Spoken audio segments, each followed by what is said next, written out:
Amidst the frozen silence of the Arctic lies a region that has become the hottest piece on the global chessboard. An island that for centuries was considered nothing more than a desolate expanse of ice has suddenly become the center of obsession for superpowers. The United States, Russia, and China see this island not as a stretch of ice, but as a strategic asset. This is where defense interests, future shipping lanes, and critical resources for global technology converge.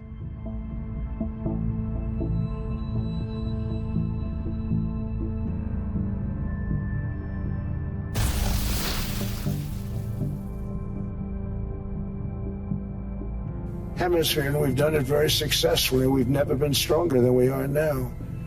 That's why American presidents have sought to purchase Greenland. It's the United States alone that can protect this giant mass of land, this giant piece of ice. The idea of buying a territory in the 21st century sounds unusual, but in geopolitics, seemingly strange moves often signal very serious interests. The question is no longer whether Greenland is important, but why the island has become so decisive today. To understand this, we must look back, not to the Cold War, not to the 20th century, but to the historical and legal foundations that shape Greenland's position in the modern international system.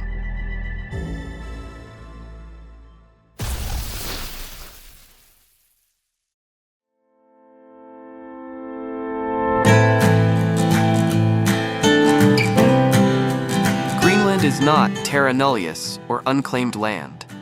Greenland is a living space with a long colonial history, complex legal structures, and an ever-evolving political identity.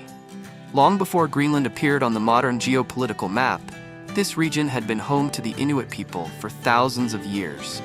They are a people who have built social, economic, and knowledge systems deeply rooted in the Arctic environment. The way they hunt, navigate the icy seas, and their spiritual relationship with nature are not merely ways of survival. They are reflections of a mature, sustainable civilization, and most importantly, one that is sovereign over its own living space. Lassi Heininen, in his book The Arctic Yearbook, explains an important concept: indigenous ecological knowledge. This is the local ecological intelligence that has enabled Inuit communities to thrive in one of the most extreme environments on Earth. This fact is crucial to understand, because from the beginning, Greenland was not a land without owners. It was a social space that had long been organized by humans, long before global ambitions came knocking on its door. However, things began to change when Europe entered an era of global expansion. At that time, the logic of territorial control was no longer based on who had long settled there, but rather on political claims and symbols of sovereignty. Greenland began to enter the European imagination of power through the Denmark-Norway relationship, especially since the 18th century. Ulrik Pram Gad, in his book The Politics of Greenlandic Identity, writes that the missionary expedition led by Hans Egede in 1721 was often framed as a religious mission. But in reality, it served as a gateway to colonialism. Through religion, trade, and administration, Denmark began to establish a power structure that gradually displaced the social authority of the Inuit community. Over time, Denmark's presence hardened into a closed colonial system. Greenland was managed through a state trade monopoly. Access for foreigners was restricted, and all important policies were regulated entirely from Copenhagen. At this point, the local population was positioned as objects of development and modernization, not as political subjects with a voice. This colonization was not an instantaneous event, but rather a long process of administrative and cultural subjugation. Inuit identity was forced to negotiate with colonial identity. And from that moment on, Greenland's history began to be framed by one major tension between sovereign local life and the logic of the modern European state.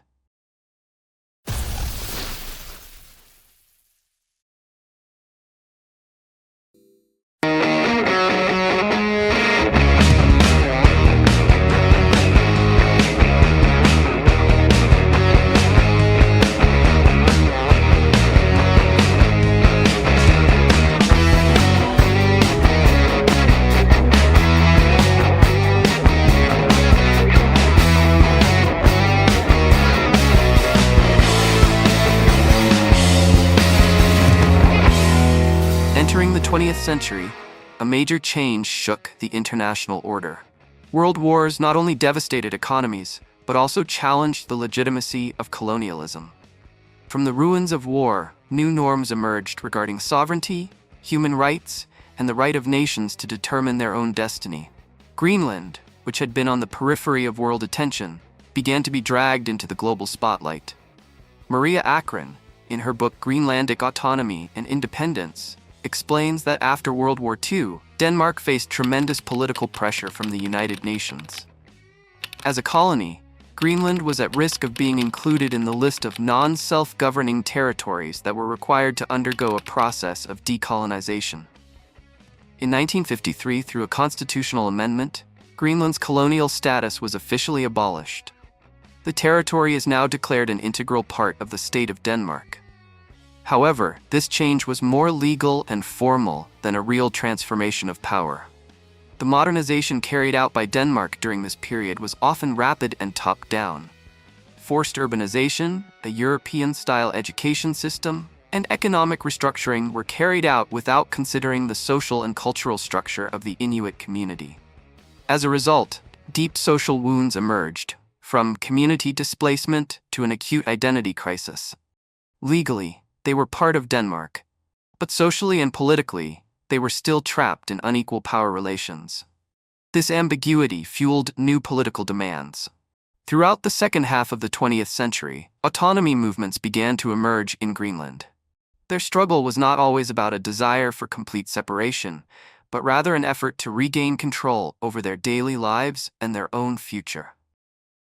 A historic milestone occurred in 1979 with the enactment of Home Rule. For the first time, Greenland had a democratically elected local government with the authority to regulate domestic affairs such as education, health, and culture. However, this autonomy still had very rigid limits. Strategic issues such as defense, foreign policy, and monetary policy remained in the hands of Denmark. As national identity awareness grew, these limits began to be questioned. The debate was no longer about domestic affairs, but touched on the most substantive issue of sovereignty. The climax came in 2009 with the passing of the Greenland Self-Government Act. Malcolm Shaw, in his book International Law, explains that the recognition of a group as a people in international law has enormous implications. In this 2009 law, the people of Greenland are explicitly recognized as a people, which means they have the legal right to determine their own destiny. Control over natural resources has also been transferred to the Greenlandic government. This is a crucial change, because natural resources are not just a matter of economics, but the foundation of political sovereignty. Nevertheless, a unique compromise has been maintained. Denmark still manages defense and foreign relations. This is what puts Greenland in a unique position in the world. It is not a fully independent country, nor is it a colony, and it cannot be equated with a normal administrative region. This ambiguity of category often opens up room for misinterpretation in global political practice, and is the reason why acquisition offers still dare to appear on the modern diplomatic table.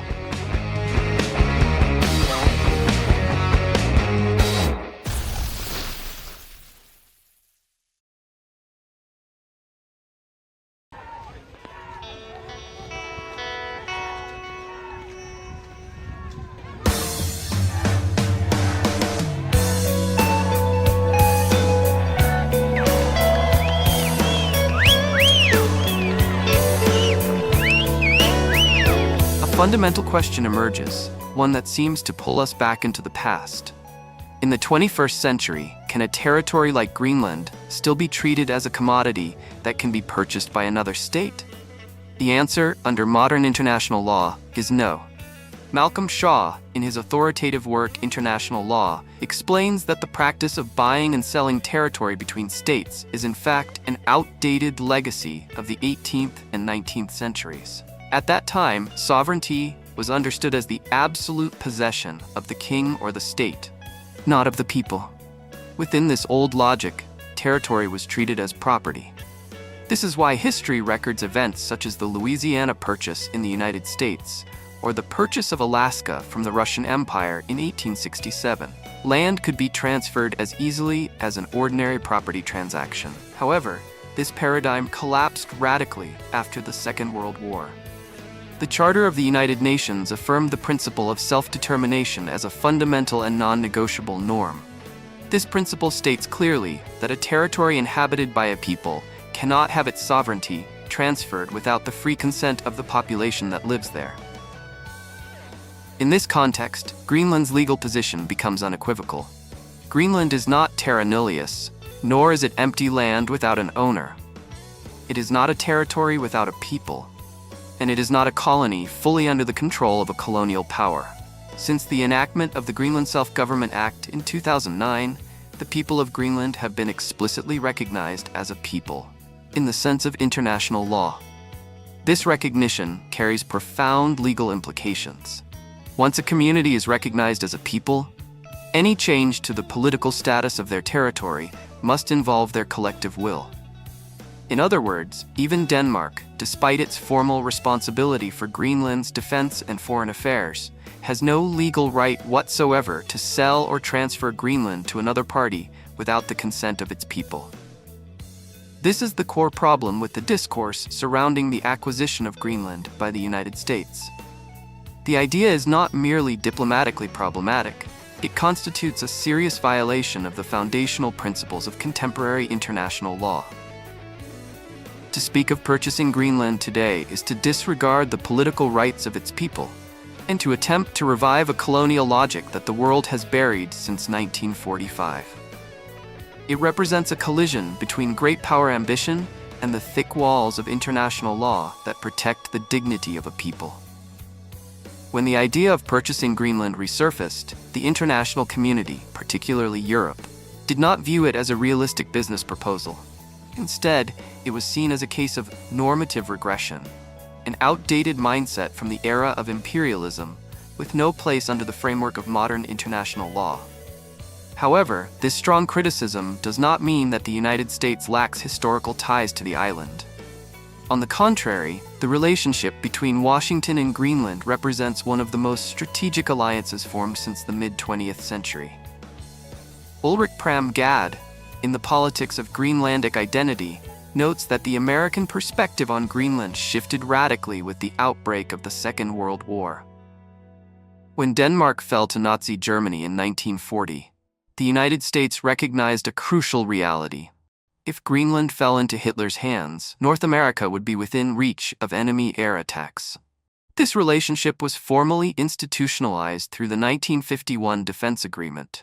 Denmark granted the United States the right to build military facilities there. Thus, Thule Air Base, now renamed Patuffik Space Base, was established. Yet there is a footnote that is often overlooked. The American presence there is based on an agreement, not sovereignty. The United States has never held any legal claim to that land. History records that America's desire to possess Greenland is not a new phenomenon. Maria Akren documents that this acquisition discourse first emerged in 1867 through Secretary of State William Seward and resurfaced in 1946 under President Harry Truman with an offer of $100 million in gold. However, all of these efforts failed for one reason: firm rejection from Denmark and the absence of moral legitimacy. This is what makes the American position in Greenland paradoxical. On the one hand, the United States is the primary security guarantor in the Arctic region. On the other hand, it remains a guest, constrained by the framework of 21st century international law. So, if the United States cannot buy it, why does the obsession persist?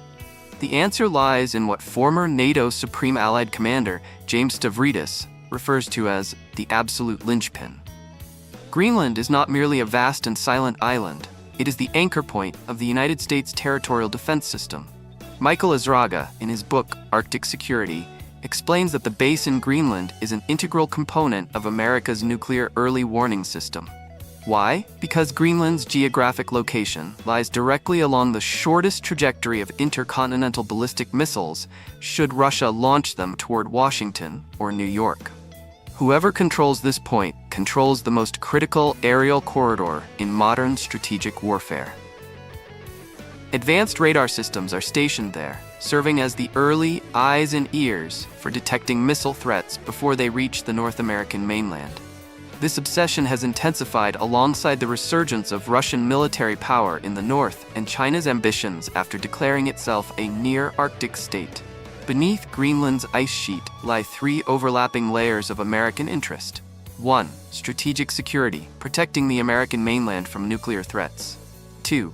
Great power competition, countering Russian and Chinese influence in the Arctic. 3. Resource access, securing critical minerals. It is this tension between legal constraints and strategic ambition that makes Greenland one of the most sensitive territories today. For Washington, Greenland is not merely a piece of land. It is the front line of national defense, a space that must not fall into an adversary's hands, yet also cannot be lawfully owned. A geopolitical dilemma that places the world at the intersection of an old worldview and a new reality.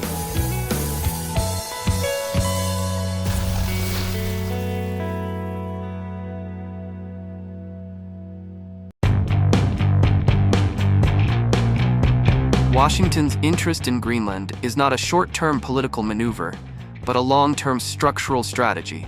However, as the global balance of power continues to shift, Greenland's security dimension can no longer be understood solely within the framework of bilateral relations between the United States and Denmark. The territory has been drawn into a far broader geopolitical landscape, where the Arctic is gradually transforming into one of the most intense arenas of great power competition in this century. Over the past 2 decades, the Arctic has undergone a radical transformation. Once regarded as a quiet, frozen periphery, the region has become a new strategic space. The primary driver is climate change. The melting of sea ice due to global warming is not only an environmental catastrophe, but also the opening of a geopolitical Pandora's box. Shorter shipping routes, access to untapped energy reserves, and expanded room for military maneuvering. Defense expert Rob Hubert observes that the era of Arctic exceptionalism, a time when the northern region was considered insulated from political conflict, has come to an end. Since 2014, the Arctic has formally become an arena of strategic competition. Russia, as the state with the longest Arctic coastline, has moved aggressively. Since the early 2010s, Moscow has rebuilt Soviet-era military infrastructure that had long been abandoned. Marlene Laruelle, in her book Russia's Arctic Strategy, explains that for Vladimir Putin, the Arctic is a vital region for Russia's economic future and its projection of global power. Moscow has reactivated air bases on remote islands, deployed advanced S-400 air defense systems, and strengthened its fleet of nuclear-powered icebreakers. This Russian military presence directly challenges NATO's dominance and places Greenland as a crucial balancing point for the United States. However, the challenge facing Washington does not come only from the east, but also from Asia. China, despite having no Arctic territory geographically, surprised many by declaring itself a near-Arctic state in its 2018 Arctic Policy White Paper. Oren Young, in the Oxford Handbook of the Politics of the Arctic, explains that Beijing's Arctic strategy is highly methodical and carefully structured. China employs scientific research, economic diplomacy, and large-scale infrastructure investment as instruments of influence. It has shown strong interest in port and mining projects in Greenland through the concept of the Polar Silk Road. For Washington, China's presence, even in the form of civilian investment, is viewed as a Trojan horse that threatens security. This concern is not unfounded. In the Department of Defense's Arctic Strategy Report of 2019, the Pentagon explicitly identifies the Arctic as a zone of long-term strategic competition against Russia and China. Greenland is described as a central pillar of America's forward presence to prevent adversarial influence from approaching the North American mainland. As a result, Greenland has become a central node where military interests, global shipping routes, and political influence converge. Its unique legal status and strategic position make it one of the most contested territories in the emerging global security architecture. This is why every inch of Greenland's land is now valued as more than gold by any power seeking to shape the future world order. At this point, it becomes clear that what the United States is contesting in Greenland is not merely a vast expanse of ice-covered land. It is an effort to secure a strategic position within a global order that is undergoing radical transformation.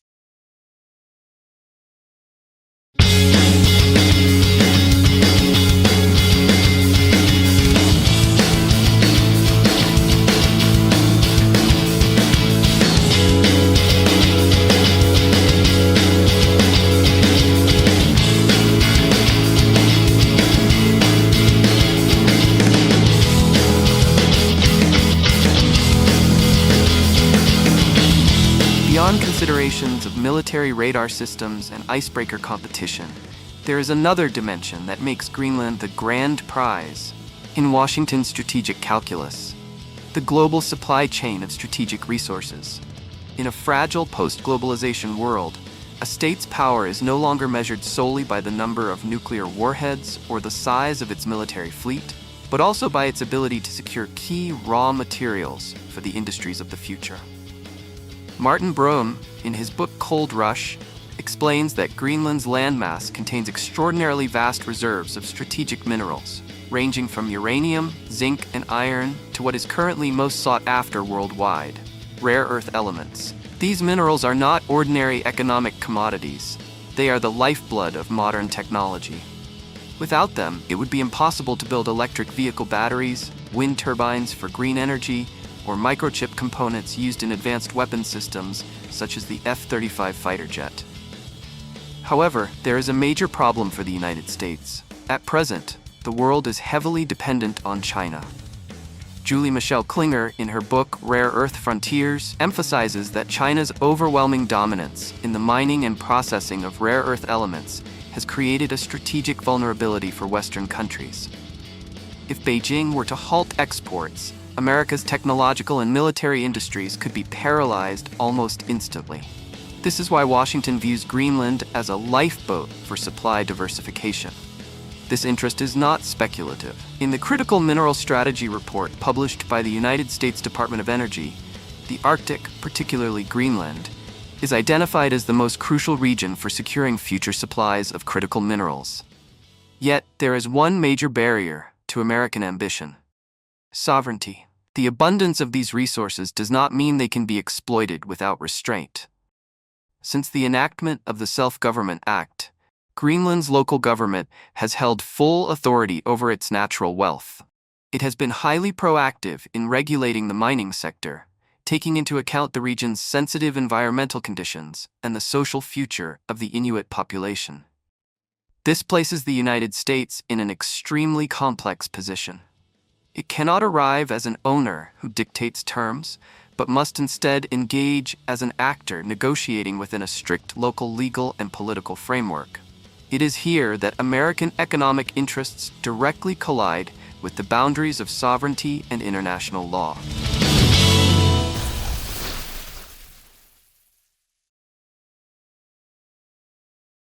Greenland now stands at a crossroads. It is an island whose wealth has the potential to reshape the global economic map. Yet it also serves as a reminder that in the 21st century, power can no longer be bought with money. It must be earned through diplomacy, respect for law, and recognition of a people's right to self-determination. However, this vast resource potential does not mean exploitation can proceed without obstacles. It is here that American economic interests directly collide with the boundaries of sovereignty and diplomatic ego. When the discourse of purchase resurfaced, a firm response from Copenhagen quickly shook the global stage. Danish Prime Minister Mette Frederiksen delivered a rebuke that would be remembered by history, describing the idea as absurd. For Denmark, the sovereignty of a people does not carry a price tag. This strong response carried tangible consequences. In retaliation for Denmark's refusal, President Donald Trump abruptly canceled his official state visit to Denmark in September 2019. The incident became a rare moment in modern diplomatic history, in which relations between two close NATO allies were strained solely due to a disagreement over the status of a territory. Barry Buzan, in his book Regions and Powers, views this phenomenon as more than a clash of leaders' egos. The Arctic has become what he describes as a highly sensitive, regional security complex. For Denmark, allowing the United States to assume it had the right to purchase Greenland would fundamentally undermine the sovereignty of the Kingdom of Denmark. Conversely, the international community stood firmly behind Denmark. The European Union explicitly expressed its support, reaffirming that in the 21st century, the world map can no longer be redrawn through financial transactions between great powers. Here, a paradox of power becomes visible. The United States may be the world's largest military and economic power, yet it still runs up against a thick wall known as international norms. These norms exist to ensure that smaller states do not become commodities for superpowers.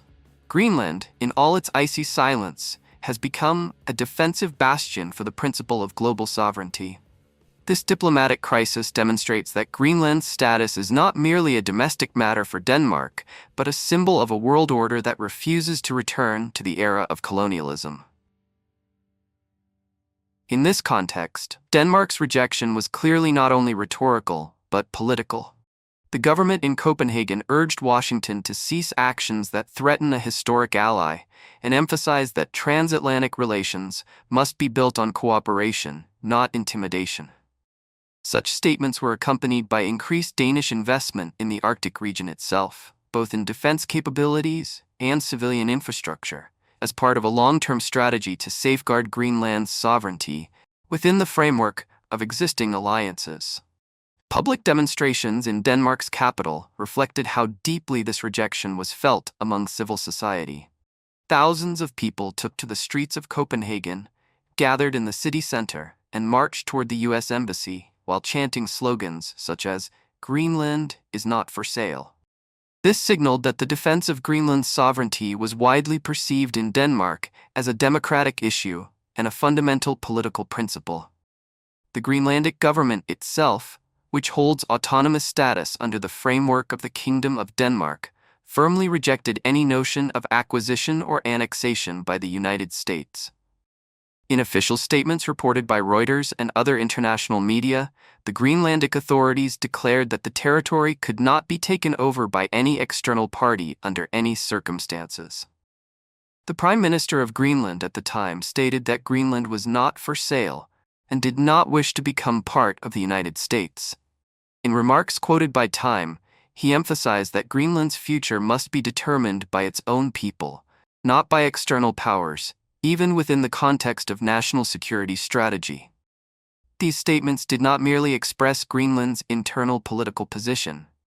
They quickly resonated at the regional level, triggering a collective response from European actors who viewed the issue as extending beyond a bilateral relationship.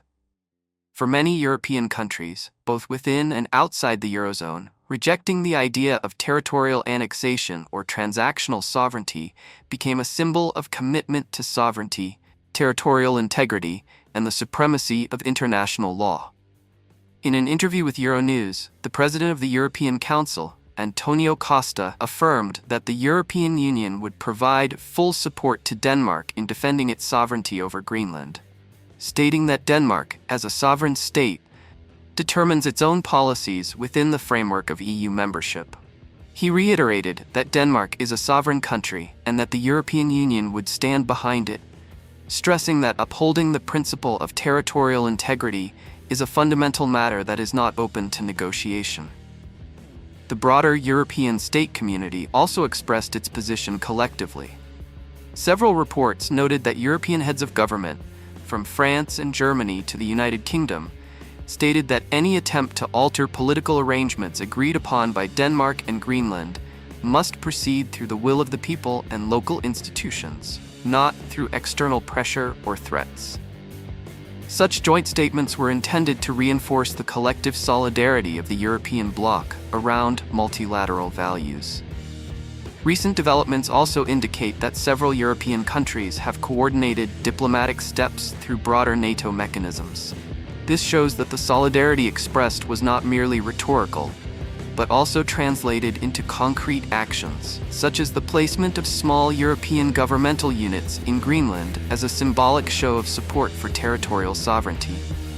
However, when political signals and security barriers constructed by Europe failed to de-escalate tensions, the dynamics surrounding Greenland began to move beyond the realm of traditional diplomacy. The issue was no longer confined to defense meeting rooms, but increasingly shifted into more aggressive economic instruments.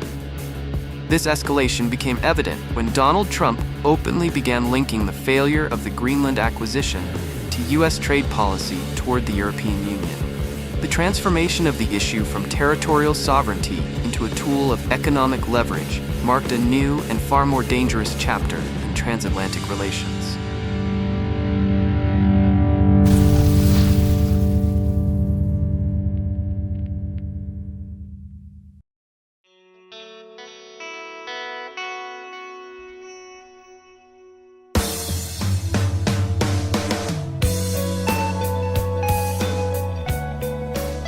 Reuters reported earlier this year that the United States, through its president, began considering the imposition of additional tariffs on several European countries, including Denmark. This move was framed as part of what Trump described as a strategic relationship adjustment, directly linked to American security interests in Greenland. In his reasoning, Trump argued that the United States had for too long borne the financial burden of defending Europe militarily under the NATO umbrella. From this perspective, Denmark's refusal to grant sovereign access to Greenland was seen as a form of disrespect toward America's perceived sacrifice. This rhetoric translated into tangible economic pressure. The use of tariffs as a political weapon demonstrated that, for Washington, Greenland was not merely a geographic issue, but a variable within the global trade balance. Such threats automatically placed Denmark and the European Union in an extremely difficult position, upholding the principles of international law on one side or facing economic disruption on the other. These tensions underscore that Greenland has become the epicenter of a much larger confrontation. What is unfolding is not only a competition over territory, but also a demonstration of how modern economic instruments are deployed to enforce outdated geopolitical ambitions. The escalation into the economic domain sends a clear signal that, for the United States, its fixation on Greenland is non-negotiable, an objective worth pursuing, even at the cost of global market stability and long-standing alliances. Ultimately, Greenland has become a mirror reflecting the greatest ambitions and deepest fears of humanity in the 21st century. It is no longer merely a silent ice-covered island at the edge of the map, but a front line where international law, the sovereignty of a people, and the appetite of great powers collide.